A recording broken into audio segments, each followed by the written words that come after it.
on a piece of desktop analysis that we've been doing as an agency. And this is, we've looked at 70 of the top 200 housing associations by size and said, right, okay, who's using social media here?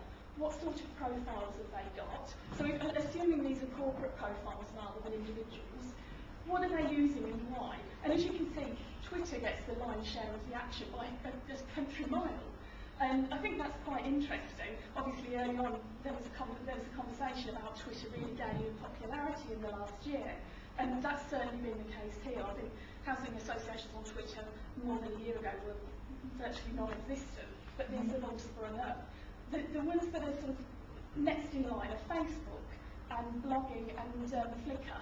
But again, they're really quite low level, and I'm wondering, from people around the room earlier, I think we were saying Twitter seemed to be the one that was the most popular with all of you, is that right? Well, no, with you. Moving away. That's fine. But anyway, that's how it's being used. Sorry. Yeah.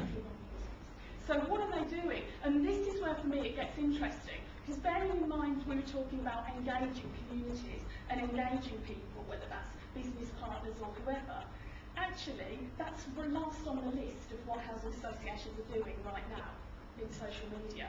The things they tend to be doing are pushing messages out. So it's actually, here's a new development, here's a link if you're a potential buyer for shared ownership, for example.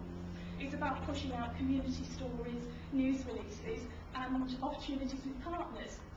Well, for those of you that are partners, if you're doing development work, if you're potential construction or repairs or maintenance partners, that's an opportunity for you potentially to be working with people on social media.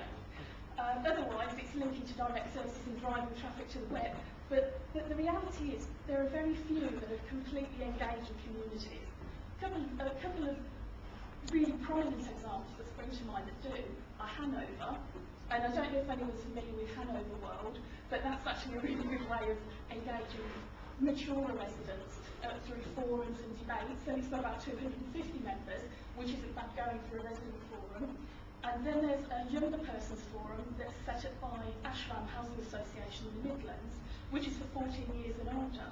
So it's almost like they've got very targeted markets that they're aiming for.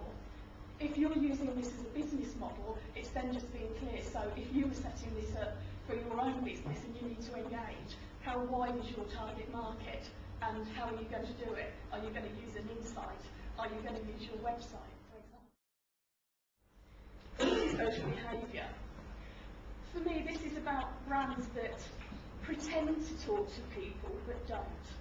So, for example, I can think of a couple of organisations on Twitter that have joined, they've got accounts set up, they've got a nice profile, decent little blurb, but then what happens is, whenever anyone tries to befriend them, to be a follower, they block them. And there's almost that sense of what they do is push content out, so they're going, hey, look, I've done this, I'm so fabulous, but actually don't make any attempt whatsoever to engage. It's social media. It's not, let's think about who we want to talk to media. The whole idea is, if there's a chance of a genuine conversation and it will benefit you and it will benefit them, then of course sure you want to connect. That's really about making sure that the people that you want to talk to, that you're clear about who they are and are sort of willing to accept them.